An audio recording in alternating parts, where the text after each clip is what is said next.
Ang programang ito ay rated SPG. Striktong patnubay at gabay ng magulang ang kailangan. Maaaring may masiselang tema, lengguwahe, karahasan, sexual, horror o droga na hindi angkop. It's not about your mother being the mastermind, but about the fact na merong ibang kasabwat. Ito yun! Narito na nga ang ating patuloy na pakabangan sa abot kamay na pangarap. Mas pinapanindigan nga dito ni Giselle na maliban sa pagiging mastermind dito ni Moira na kinidnap itong kanyang ama, ay may kasabwat nga ito at walang iba kundi itong si Zoe. Dahil mariin nga na itinatanggi ni Zoe na wala daw siyang alam sa mga sinasabi dito ng kanyang tita Giselle.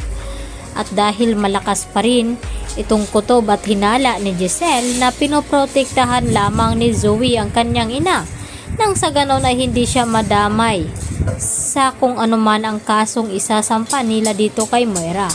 At ngayon nga nawala na nga lusot itong si Moira sa mga ibinibintang dito sa kanya ni Dax, ay dito naman na porsigidong mahuli at makulong na nga itong si Moira. Kaya agad na pinapabilis ni Giselle ang proseso upang mahuli at ibigay agad itong warrant of arrest kay Moira.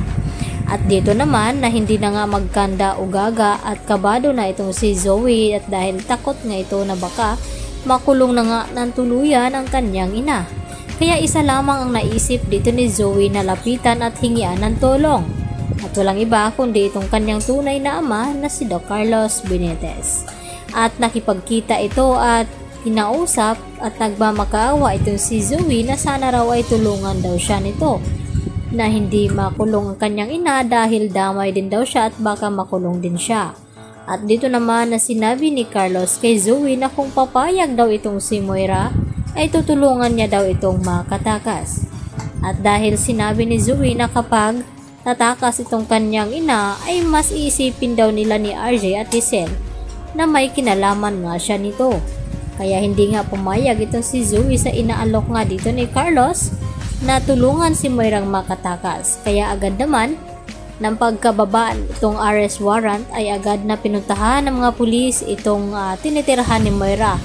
At dito nga natimbog ito at hinuli.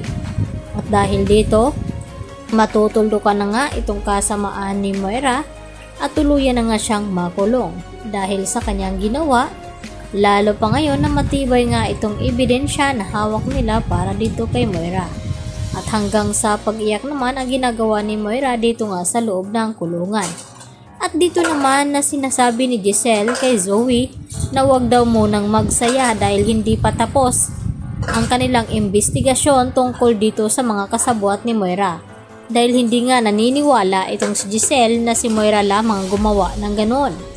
Lalo pa ngayon na nagawa na nga dati ni Zoe na protektahan at pagtakpan ng kanyang ina, so ibig sabihin daw na gagawin din ulit ngayon ni Zoe. Kaya pilit nga itong pinapaamin ni RJ na kung may alam ba daw siya sa ginawa ni Moira. Dahil kapag nalaman daw ni RJ na may kinalaman itong si Zoe, ay sisiguraduhin ni RJ na itatakwil niya itong si Zoe. At dito pa rin na patuloy pa rin na sinasabi ni Zoe sa kanyang ama na si RJ na inosente nga daw sila ng kanyang ina. At wala daw siyang alam kung ano man ang mga pinagagawa ni Moira. At nung inlitisin itong si Dax ay dito naman itinanong ni Giselle kay Dax kung bakit may mga medical kit na nakita dito sa hideout ni Balahadya. At sa pagsisinungaling nga dito ni Dax at sinabi niya sa girlfriend daw niya na nurse, nakuha iyon dahil gusto niya nga gamutin noon itong si Sir Pepe. At hindi naman nakumbinsi ni Dax na paniwalain itong si Moira dahil alam niya na kay Zoe nga pagmamayari ito. Kaya naman mas umiinit ngayon ang kanilang sagutan sa isa't isa. Lalo na't palaban din itong si Zoe dito nga sa kanyang tita Giselle. Kaya yan naman ang ating pagkatutukan at aabangan dahil sa ngayon ay matitimbog na nga itong si Moira at kinakabahan na nga itong si Zoe na baka siya na nga ang kasunod nito na makulong. At kinakailangan na magdusa daw ang dalawang ito sa kulungan.